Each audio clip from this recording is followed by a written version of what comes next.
Hello everyone, welcome back to my channel, The Intimacy Lab. I wonder, have you ever sat in the quiet of your own home after a breakup, feeling this odd paradox? You've left the relationship, but you can't seem to leave yourself. The door has closed, the texts have stopped, the goodbye has been spoken, and yet you remain haunted. Not by him, not even really by the relationship anymore, but by the echo of your own thoughts, your own patterns, your own familiar ache. You see, it's so easy to say, I can break up with him. But what happens when we realize that wherever we go, we are still carrying ourselves, our stories, our attachment wounds, our insecurities, our longings? You can delete the photos and clear the call history, but you can't delete the internal dialogue, the self, doubt that whispers late at night, or the way you still crave that emotional intensity. Even when you know it hurt you, that's where we begin today. This isn't about him anymore. This is about what happens when the relationship ends, but the conversation inside you goes on and on. In today's conversation, I want to invite you into that tender, complicated space, not to run from yourself, not to judge yourself, but to really listen and understand. What are you stuck with, and how can you transform that stuckness into something liberating, wise, and alive? Let's begin. So let's begin gently, right where you are.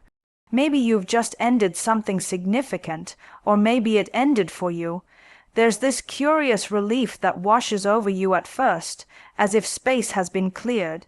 You tell yourself, good, it's over, I can finally breathe, but before long another realization quietly arrives. Even though he's gone, you are still here. The inner chatter doesn't stop just because the relationship did. The questions remain, and maybe, just maybe, they feel even louder now. Because here's what we often forget. The breakup may sever the bond between two people, but it doesn't sever the relationship you have with yourself. In fact, it brings that relationship into sharp focus. Suddenly, you are sitting alone at the dinner table, but the guest that's still sitting across from you is your own reflection. Your insecurities, your unmet needs, your hopes that were pinned on this relationship to heal you. Why is it that so many of us feel stuck after a breakup? Not because we can't move on from him, but because we don't know how to move forward with ourselves. We're left facing patterns we've repeated in relationship after relationship, the same old anxieties. The same places where we abandon ourselves. Sometimes we cling to the breakup itself as a distraction, replaying what he did or didn't do, analyzing every conversation, blaming him for our pain. But secretly, beneath all that noise, we sense that the real reckoning is not with him, it's with us. The relationship didn't just fail. It revealed parts of us that still need attention, healing, and growth. I want to ask you something tender but crucial. Who do you become when you're alone? What parts of yourself do you meet when no one else is there to define you, mirror you, soothe you, or disappoint you? For some, this is the hardest part because even if the relationship was difficult, it still kept you company. It distracted you from having to sit with yourself, and when the noise of couplehood fades, the silence that remains can feel deafening.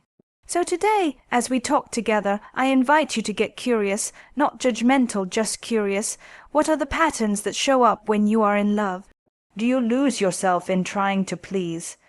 Do you sacrifice your boundaries just to hold on to connection? Do you shrink your needs because you are afraid of being too much or not enough?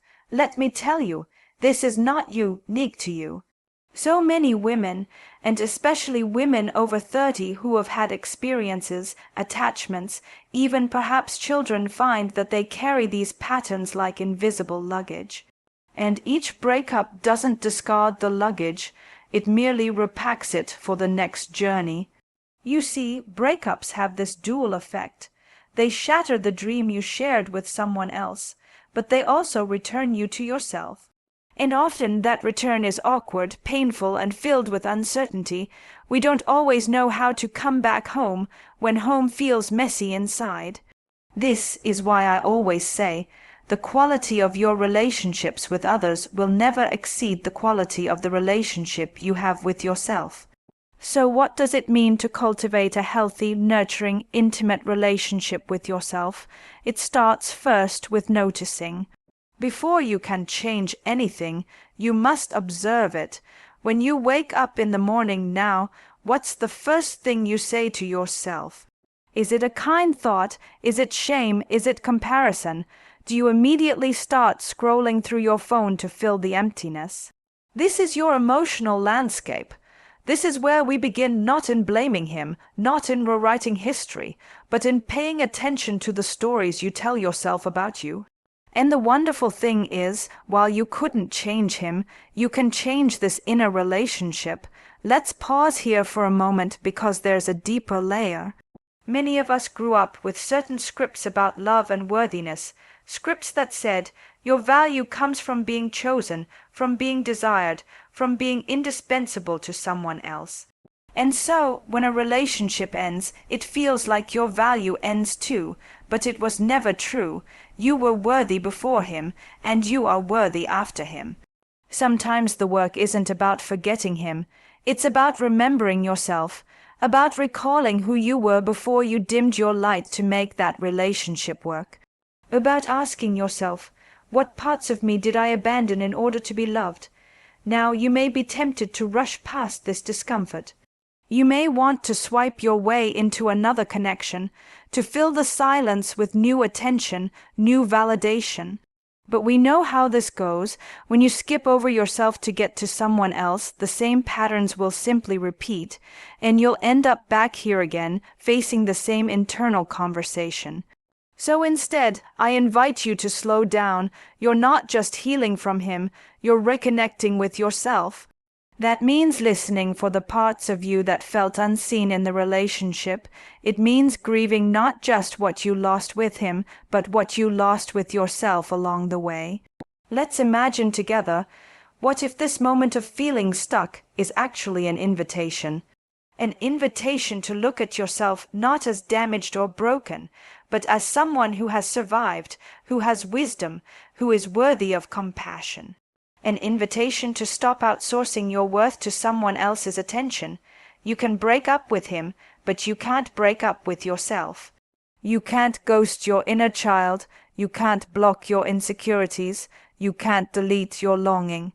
The only way forward is to turn toward them, not as enemies, but as parts of yourself that need care. So let's begin tending to these parts. Let's begin asking honest questions. What did this relationship reveal about your needs? Where did you give yourself away too easily? Where did you silence your truth because you feared it would cause conflict? And what can you do differently now that you are alone, now that the mirror of that relationship is no longer clouded by his reflection? Even here, even in this ache, there is opportunity. The breakup is a rupture, yes, but it can also be a doorway. A doorway to greater self-awareness, deeper self-respect, and maybe even to more authentic future connections. And here's something else I want you to remember. You are allowed to feel sad and liberated at the same time. You are allowed to miss him and know that leaving was right. You are allowed to mourn the dream you had together, while simultaneously celebrating your return to yourself. This is not a process that happens overnight. It's slow work, tender work. But it's work that will serve you, not just in your next relationship, but in the relationship you have with yourself every single day. So as we sit here together, let me ask you gently again, who are you when you're alone? What parts of you do you want to meet with love rather than judgment? And what is the next small step you can take? Not to distract yourself from this moment, but to honor it.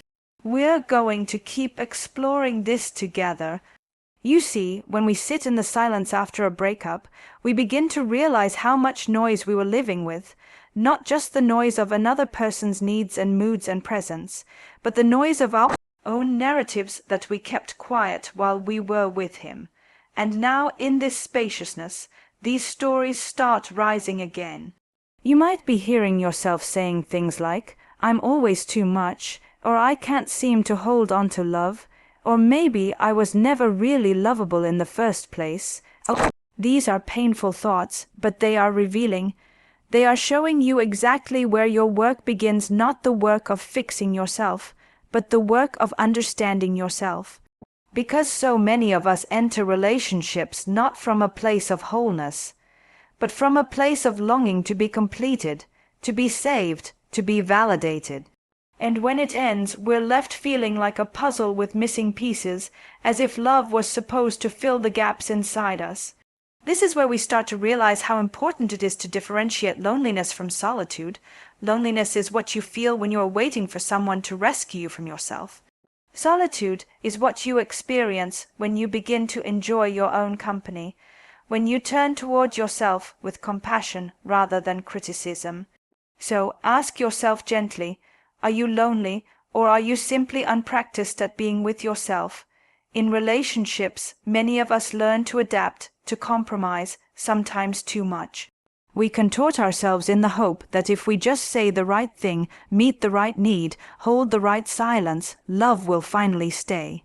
But that very act of bending and twisting to fit someone else's desires can leave us exhausted, and after the breakup, we often realize how much of ourselves we left behind along the way.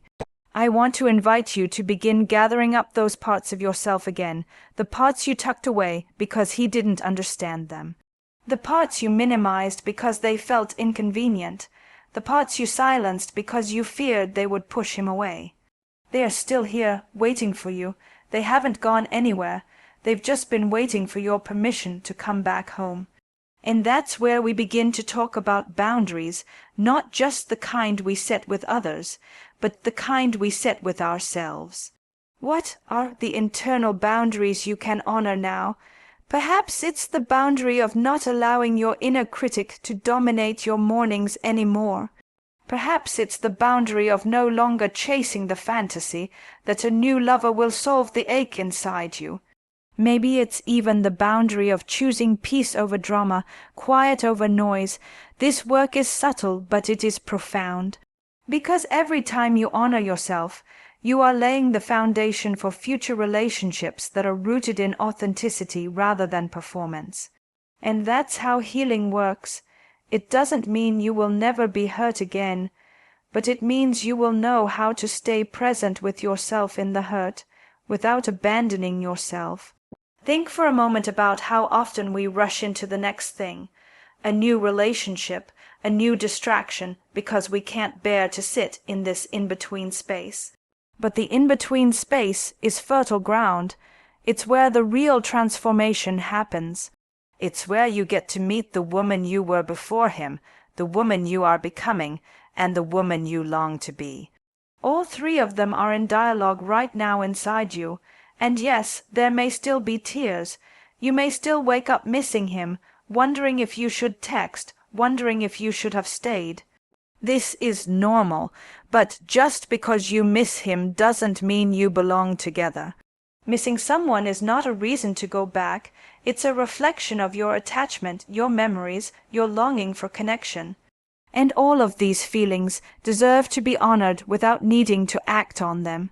I often think about how many people spend their entire lives waiting for the right partner, waiting for closure, waiting for someone else to make them feel whole. But when we live like that, we give away all our power. We become passengers in our own lives.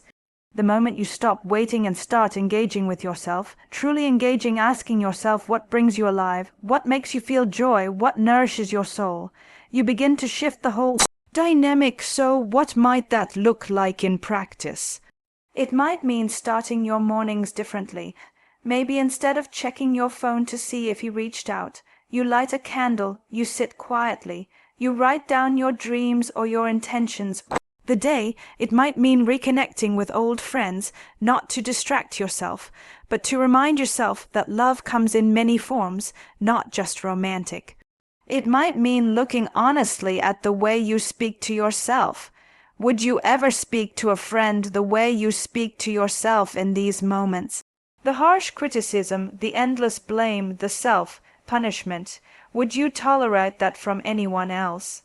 If not, why tolerate it from yourself? And let's go even deeper here. Sometimes we stay stuck because being stuck feels safer than moving on. There is a strange kind of familiarity in heartbreak, isn't there? A rhythm you know well. The pain is sharp, but at least it's known. Healing, on the other hand, requires stepping into the unknown, letting go of old stories, opening yourself up to new possibilities, and that can be terrifying. But remember, your relationship ended, and yet you remain. You remain as a person capable of love, of growth, of connection. The relationship may not have been right, but that doesn't mean there's something wrong with you. It simply means that you and he could not meet each other's needs in the way you both hoped. And that realization, that sometimes it's not about blame or failure, but about misalignment, can be incredibly freeing.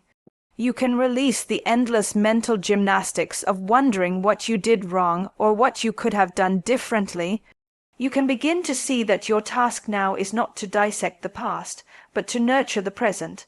So, I invite you again to slow down, to breathe, to ask yourself, how can I be kinder to myself today?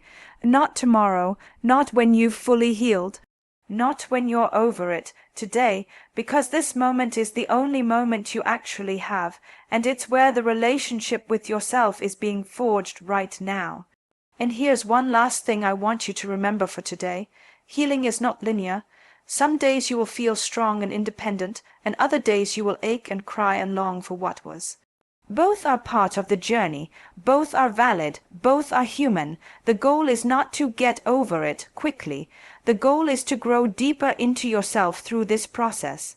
You can break up with him, but you are still here, and this is your invitation to make peace with yourself, to befriend yourself, to nurture yourself in ways you perhaps never have before. There's something almost poetic about this moment you're in right now. A moment that can feel lonely, yes, but also a rare moment of honesty with yourself. Because if we look closely, most of us have spent years managing our identities in relation to someone else. We become defined by how they see us, what they expect from us, how we fit into their world, and when that tie is severed, we're left standing before ourselves, stripped of those definitions. Who am I without being his partner? Who am I without his gaze upon me? This can feel like an identity crisis, and in some ways it is. But crisis, in its original meaning, is not just catastrophe. It is a turning point. It is a crossroads where something old ends and something new begins. So what if this is not a place to feel lost, but a place where you get to choose who you want to become next? Maybe you're noticing, as the days go by, that your thoughts seem to circle back to him over and over again. The memories, the good times, the what-ifs, they come unbidden, pulling you back into the emotional loop. And here's the truth, that loop can become addictive. There's a familiarity to it, even if it hurts. Our minds try to fill the empty space with the past because that's what we know. But what you really crave now is not to stay in that loop, but to learn how to hold space for yourself in the present. This means you may have to break up not just with him, but with the version of yourself that depended on his presence to feel complete. You may have to break up with your own patterns of self-abandonment, of dimming your light, of needing external validation. And that can feel harder than ending the relationship itself. Sometimes it's helpful to think about the parts of you that didn't have a voice in the relationship, the parts that went quiet, so that peace could be kept, so that his comfort could be prioritized, so that the relationship could seem okay on the outside, even if you felt unseen on the inside. These parts of you may be shy to return now. They may feel unfamiliar after so much time spent suppressing them, but this is your chance to gently welcome them back. Maybe you used to love dancing, but you stopped because he didn't enjoy going out.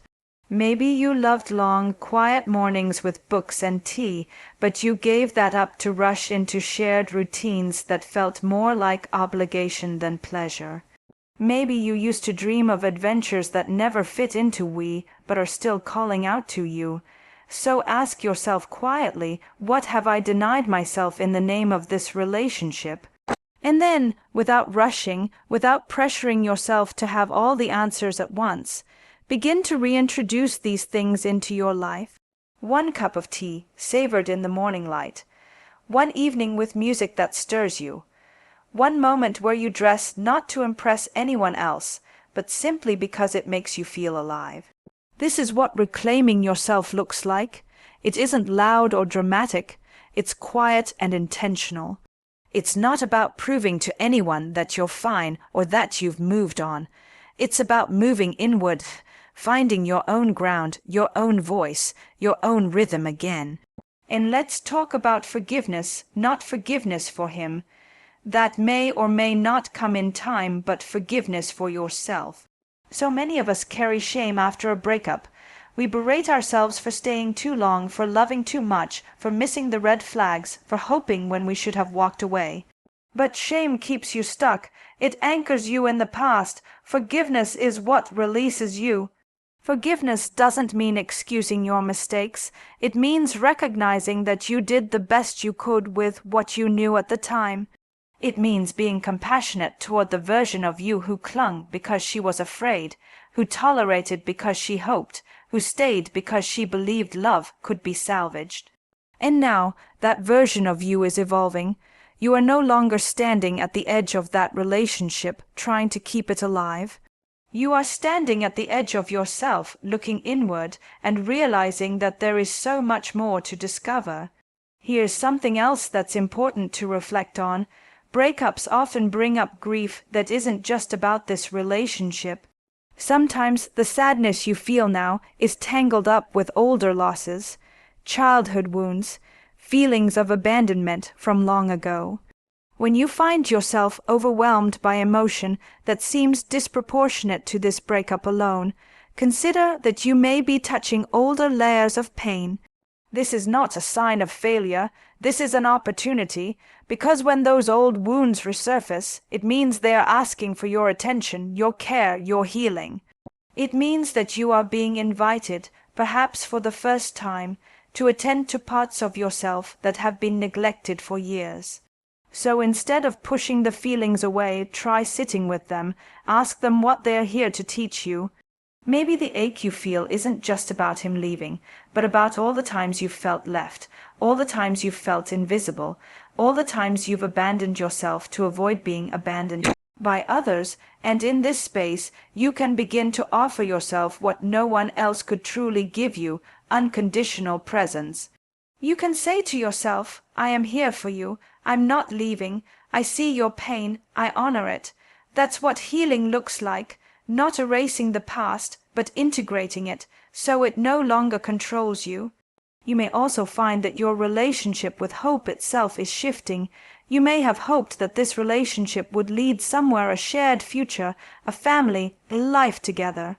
And now those hopes feel dashed. It's tempting to lose faith in hope itself, to become cynical, guarded, mistrustful. But hope is resilient. It isn't naive to hope again. It's courageous. Hope doesn't mean rushing into another relationship. It means believing that you are capable of joy again, that you can create meaning again, that life will open up to you in ways you can't yet imagine. So even in this tender place, let yourself hope not for a specific outcome, but for the possibility that you can come through this with deeper wisdom, more self-compassion, and an openness to love again, on your terms, in your time. The most important thing is this: you don't have to rush. Healing has its own pace, and that pace may not look like what others expect. Some days you will feel strong and clear. Other days you will feel lost and vulnerable. All of it belongs. All of it is part of the journey back to yourself. So as we continue together, I want to leave you with this thought. You can break up with him, yes, but you are here to stay. With yourself, with your breath, with your desires, with your whole, complex, beautiful being. And that is the most important relationship you will ever have. There's something almost sacred about this pause you find yourself in right now. This place between no longer and not yet. It can feel like a liminal space, uncertain, weightless, vulnerable, and yet it is precisely here that you begin to discover who you are outside of the identity you constructed in that relationship. What do you want? Not what did he want, not what did you try to want to please him, but what do you truly desire? This question, simple on the surface, can feel surprisingly difficult to answer after a breakup, because for so long desire has been entangled with relationship. What did we want as a couple? How did I need to change to maintain harmony? What parts of me were negotiable so that we could function? And so now there is an opportunity, one that may feel daunting but is actually deeply liberating, to rediscover your authentic desires, not the ones shaped by his preferences or the ones you adopted to stay connected, but the ones that are purely yours. This might start small. Maybe it's as simple as paying attention to what kind of food you really enjoy eating when you're not sharing a meal with someone else, or how you like to spend your evenings when no one else's plans are shaping yours, or how your body wants to move, dance, stretch, rest when no one is watching. These small choices are not trivial. They are how you begin to re-inhabit yourself. They are how you start to reauthor your life from the inside out. Every choice, no matter how small, becomes an act of self-definition, a way of saying, this is me. This is how I care for myself now. But even as you make these choices, you might notice that grief and longing still rise unexpectedly. You might find yourself slipping into nostalgia, remembering moments of connection or tenderness that feel precious now, even if the relationship itself was painful. That's natural. Nostalgia has a way of softening memory, of highlighting the moments when you felt held, seen, desired. When that happens, I invite you not to push those memories away or try to replace them with anger or blame. Instead, let them be part of your history, cherished but not defining. Remember, you can honor the beautiful moments without needing to return to the whole relationship.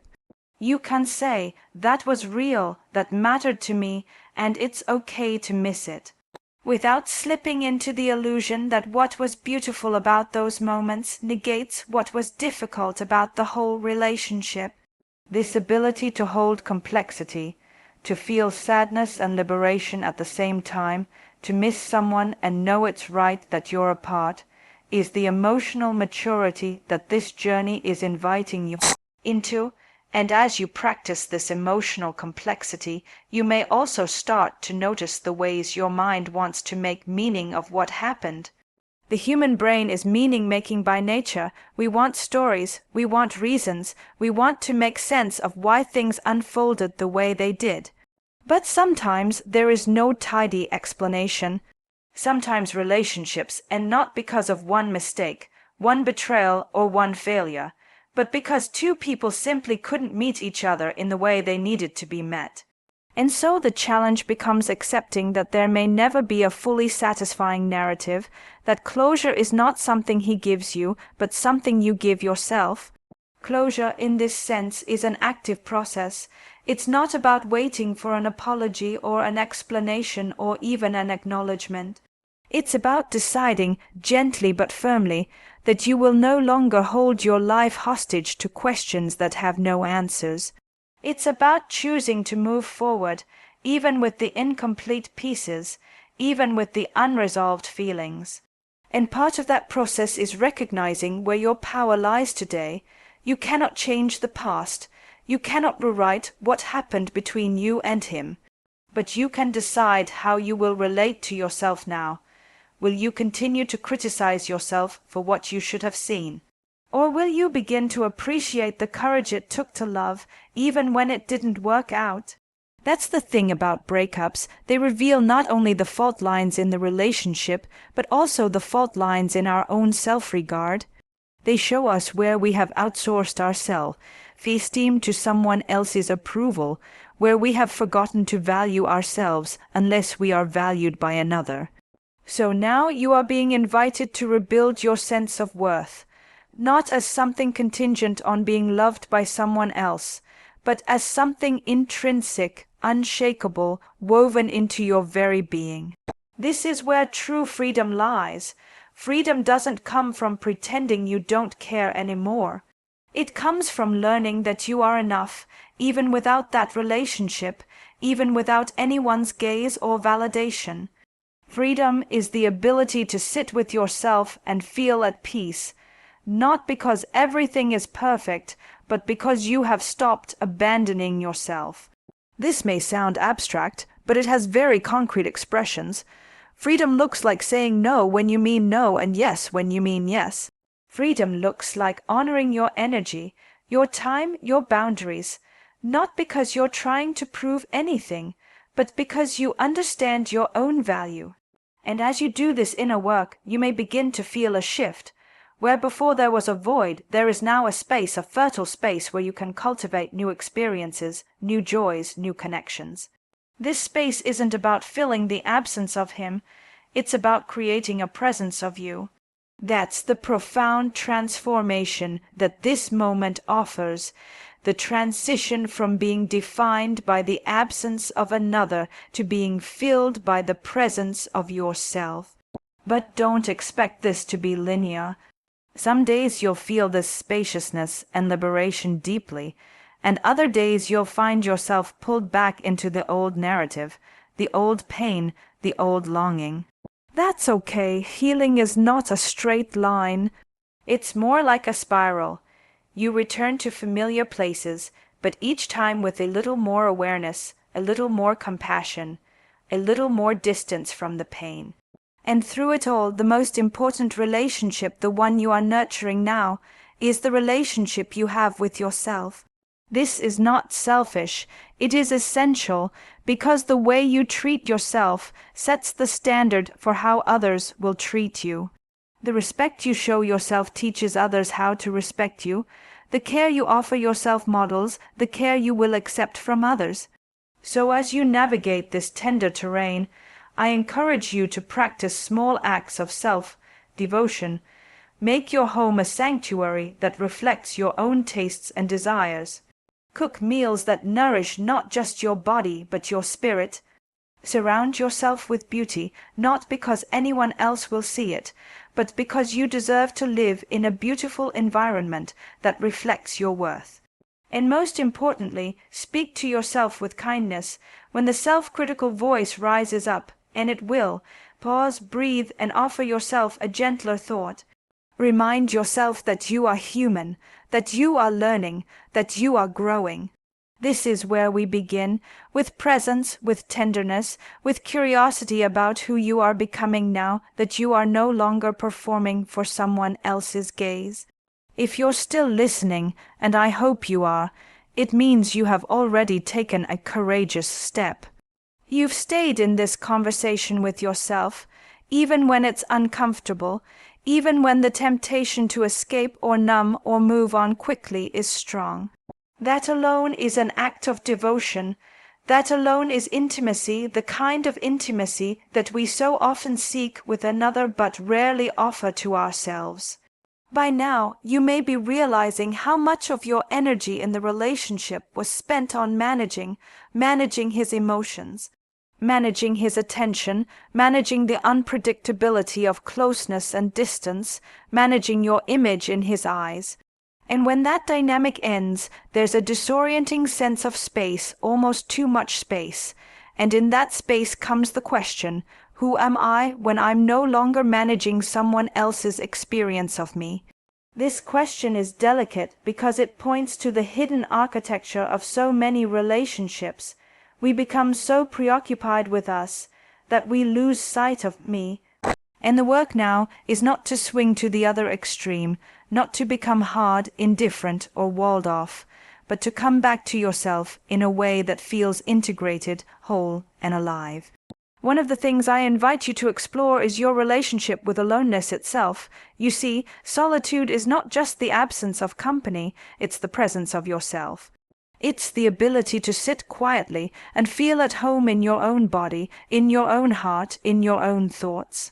It's the ability to say, I am enough company for myself, not because you don't want love, but because you no longer seek it as a remedy for your own absence.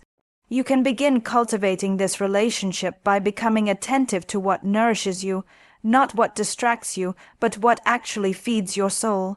Sometimes it's as simple as giving yourself permission to slow down, To spend an entire afternoon reading or walking or creating without needing it to be productive, impressive, or shared.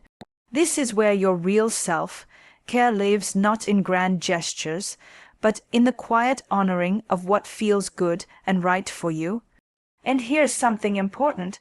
Just because you can now cultivate solitude doesn't mean you need to isolate yourself. Connection is vital, but you are invited to seek connection that is authentic, mutual, and life, giving, not connection that is born out of desperation or fear of being alone. This is where friendships, community, creativity, and purpose can become powerful allies on your journey. Let's talk about desire for a moment. After a breakup, desire can feel complicated. You may notice that desire resurfaces quickly, maybe for another partner, maybe for attention, maybe for the excitement of seduction. And that's natural. You're human, you crave closeness, but it's worth asking, what are you really desiring in those moments? Is it connection, validation, reassurance, or is it intimacy, presence, depth? The more you can disentangle desire from the compulsion to escape yourself, the more you will find that your desires become cleaner, more authentic, more aligned. You will begin to want things not to fill a void, but because they genuinely enrich your life, and that is one of the most beautiful shifts that can happen when you tend to yourself in this way. It also means getting curious about your patterns. In relationships, we all have patterns, ways we seek security, ways we defend against hurt, ways we cope with uncertainty.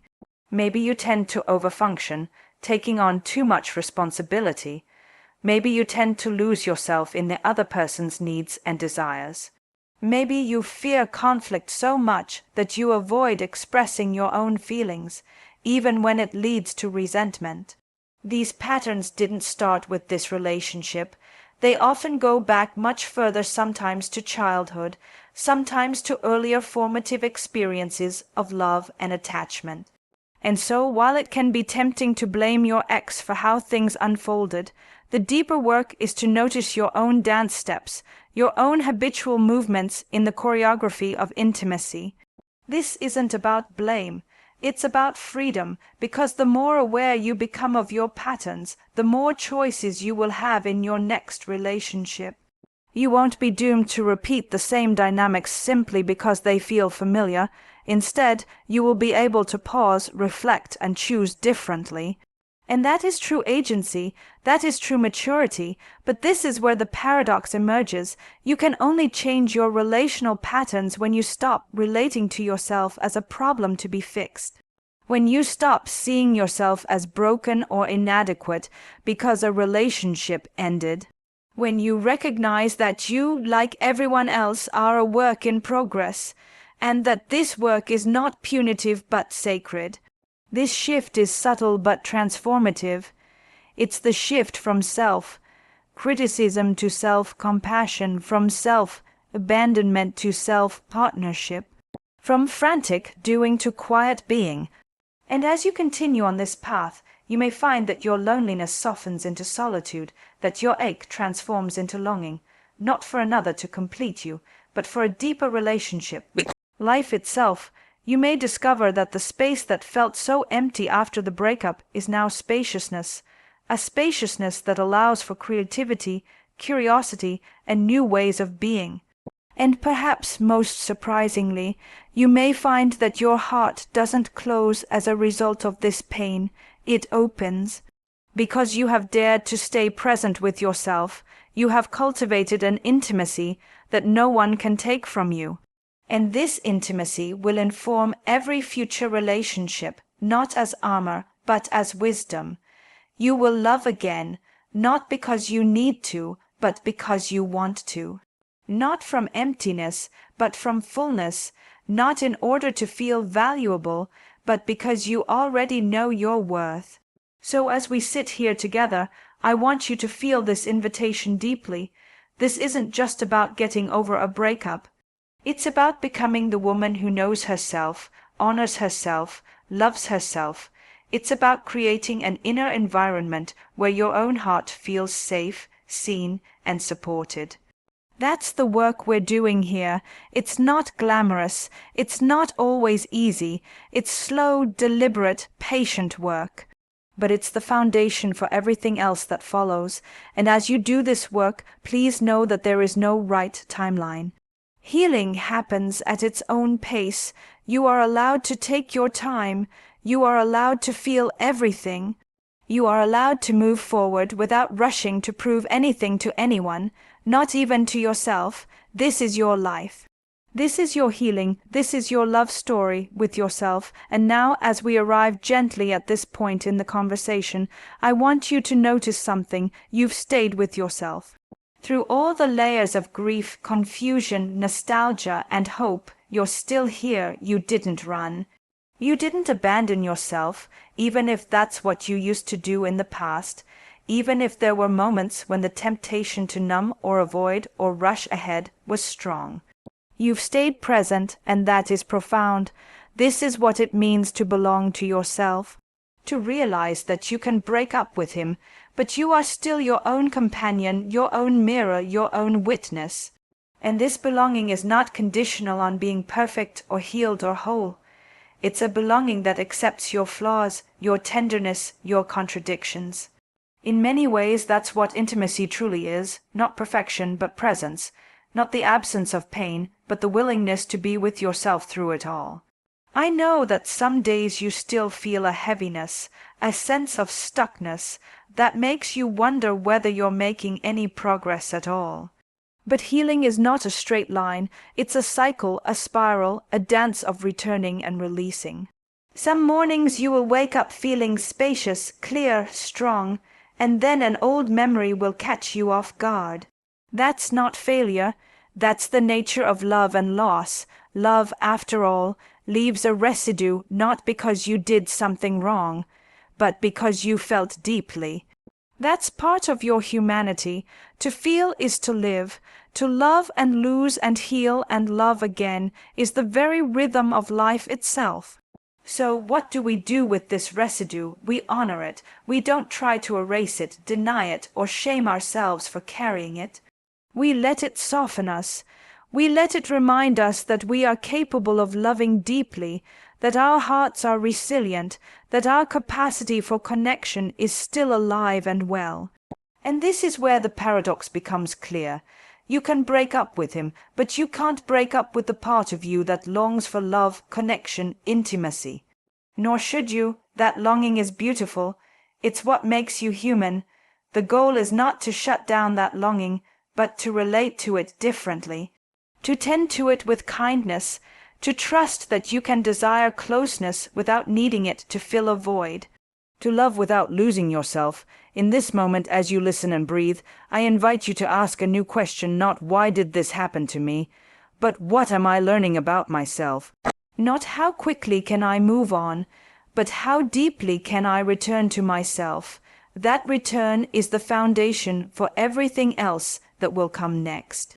For the relationships that will meet you where you are, for the friendships that will feel mutual and nourishing, for the self-respect that will quietly but powerfully inform your choices. You see, this isn't about getting back to who you were before the relationship. You've changed, you've grown, you've been shaped by this experience, and that's okay. The path is not backward. It's forward, but forward with more awareness, with more clarity, with more gentleness. And you will discover new aspects of yourself along the way. You'll discover the woman who can sit in a quiet room and feel at ease in her own company. The woman who can honor her boundaries not as a defense, but as a celebration of her value. The woman who can say yes when she means yes and no when she means no, without guilt, without needing to explain herself. This is your opportunity now, to write a new chapter that doesn't begin with we, but begins with I, a chapter that honors your voice, your desires, your values. And here's the beautiful part. When you meet yourself fully in this way, you become far more capable of meeting someone else in the future, not from a place of neediness or incompleteness, but from fullness, from freedom, from choice. You will love differently because you have loved yourself first. You will no longer tolerate connections that ask you to shrink, to hide, to betray yourself. You will recognize when you are repeating old patterns, and you will have the tools to choose differently. And even if you never choose to partner again, you will know that you are complete as you are, that your worth was never contingent on anyone choosing you, that you have chosen yourself, and that is more than enough. So take this time, this season, as an invitation to become more intimate with yourself than you have ever been before. To listen deeply to your own needs, to soothe your own anxieties, to dream your own dreams. Let it be slow. Let it be gentle. Let it unfold in its own time. You may still think of him from time to time. That's okay. You may still feel the ache. That's okay too.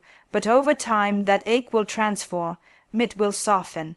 It will stop being a tether that holds you back and will become a thread in the tapestry of your life, part of the story of how you became the woman you are today. And that woman you deserves your own love first. She deserves your compassion, your curiosity, your care. So as you stand at this threshold, remember, you can break up with him, but you can't and shouldn't break up with yourself. You are your own constant companion. You are your own greatest love story. The relationship you are nurturing now, this one with yourself, will determine the quality of every relationship that follows. And that is powerful, that is liberating, so take your time, feel it all, honor it all. And when you're ready, not when someone else says you should be ready, but when you feel that readiness inside, step forward. Not back into an old pattern, but forward into a life where you are centered, grounded, and whole, because you've come this far. You've stayed with yourself, and you will continue to stay with tenderness, with patience, with love. Thank you for being here. Thank you for allowing me to walk this part of your journey with you. You are not alone. You have yourself, and that is the most intimate, enduring relationship you will ever have.